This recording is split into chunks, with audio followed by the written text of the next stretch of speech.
touring duo, originally from Minneapolis, Minnesota.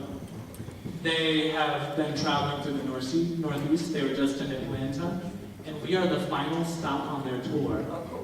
Nice. Tonight we have Alice Shindelar, who is an amazing slam poet, has made several appearances at the all-women's Poetry Slam, the Punch-Out Poetry Slam. Has toured with a movie called Gentlemen Never Sweat. A Gentleman Never Sweat. And we also have Ezra Stead here, who is a rapper, poet, filmmaker, and has made 3 appearances at the National Poetry Slam. So let's welcome them like we know we can. A warm Asheville welcome, Ezra Stead and Alice Shindelar.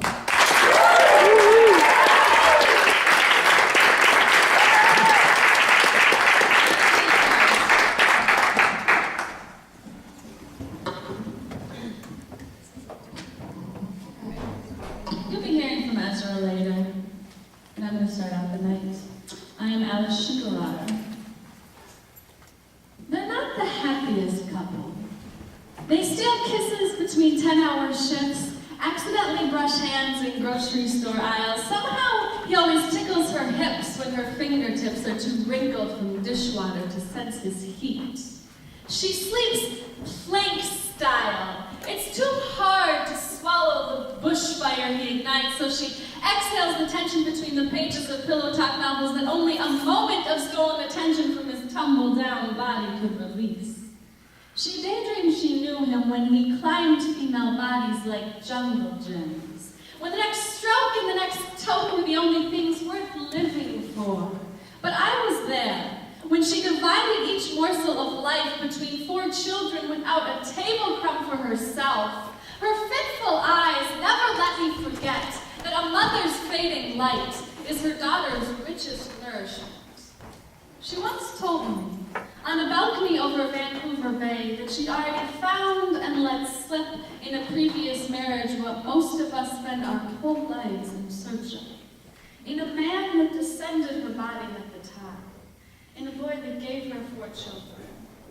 Now, she's no longer alone, and they may not be the happiest couple, but sometimes that's enough.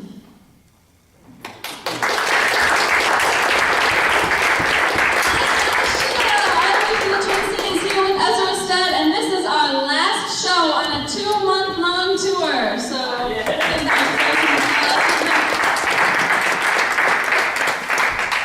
We've been all over the country in this 2 months, started in the Twin Cities and went to Detroit and New York and Boston and Providence and Atlanta and Florida.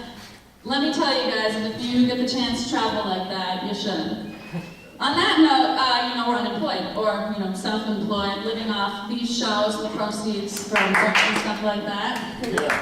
I want to get rid of this book tonight. I have maybe 10 or 20 of them left, I'm not sure, but I'm going to sell them for whatever, $1, or if you just talk to me and give me a hug, I might give it to you, because by the end of this tour, I think it's time for me to come up with some new material. So talk to me. Are you guys ready for me to defile the shit out of this temple? I don't need this mic, you guys can hear me up here, right? Oh yeah. Okay. Time is never on our side, baby. So just before the sun breaks, let's spin, counterclockwise. We'll rob this world of angular momentum with each turn, steal seconds back from the clock to lengthen this night. And when we fail to fight off sunrise, because believe me, baby, we will, pull shut the curtains defeated by morning light. Smooth out those pillow wrinkles, coax over dewy buds. Then fuck me till my knees crack and collapse on my sweaty back. Now don't move. Though our bodies are pressed so perfectly, chest to back, limb to limb, there is still enough space between for cold air to creep in, for her tireless breath to dry our sticky skin. So stay. Whisper these sticky doubts away from between my shaking thighs. Peel back a layer of my skin so yours can take its place. Stay inside me until the untamed beat of my body pushes you out. It's always from beneath you, right before my lungs collapse, that I can see the way our roof starts to crumble. Watch chunks of it work their way between every crevice we find to hide in. Somehow, when you go, each minute trips on by, and I spend hours trying to tease out what I have so neatly coiled into my chest. Whole days thirsty from the way you pour me like child's play over your chin. Oceans dry up, mountains erode, and entire civilizations choke beneath this unbroken rhythm. What chance have we got?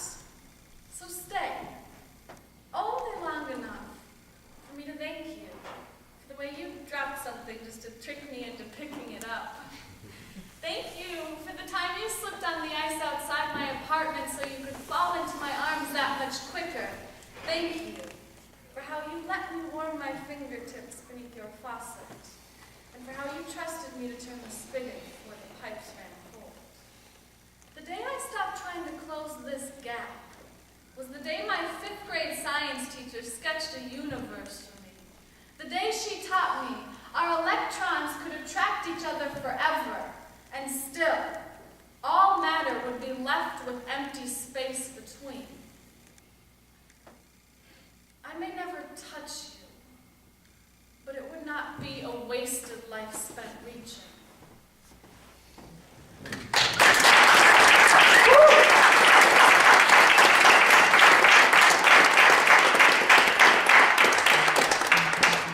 think I'm just going to power through this so I can get Ezra up here. We're going to do a couple group pieces for you guys later. This next one I've got, well, it's kind of abstract and inaccessible. Do you remember the machine the way I do? How it drives towards the horizon. Beyond the vanishing point we can't even make out. The machine that struggles to quench its thirst with sips from a smoldering sun. Wires weave spider webs over the open mouths of pipes that run and dive around landscapes clouded by plumes of gray smoke that threaten to so shut our eyes that stretch for miles and miles of titanium highway. When he descends on us, all the parts of the machine, we do not move. Not a single red bulb lights. There is no siren song to distract him from his job at hand. Everywhere, there is the sound of screws that shake in their bolts, the low whir of belts that caress the wheel, valves that warm hands over spark plug crackles, pistons that complacently pump life into cylinder wives, and he traces his fingertips over our iron skin, weaves them in and out of spokes. There is no love in his smile like the way I've seen Shane tenderly spoon gear. There is no hatred in his eyes like the dull pummel of piston's fist against cylinder. I'm glad he has come, I tell him.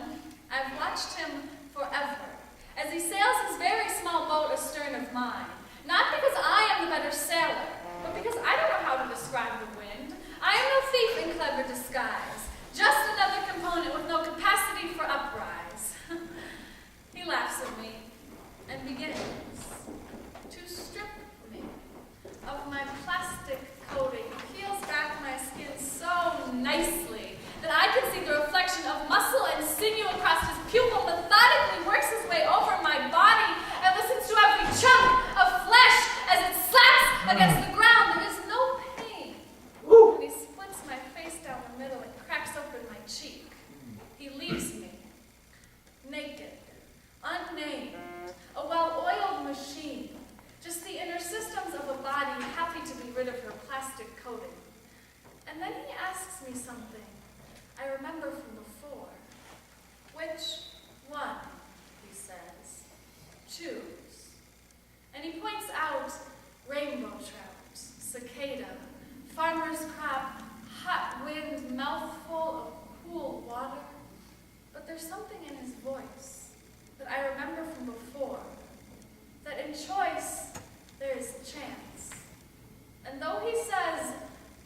succeeded.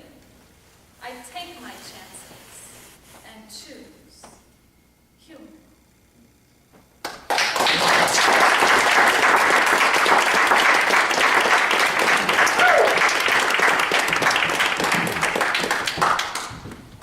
That one was inspired by a dream. You know, I think a lot of artists get inspiration from dreams. Anyone here familiar with Annabelle Chong? A little bit. Yes, a little bit. Really? All right, awesome.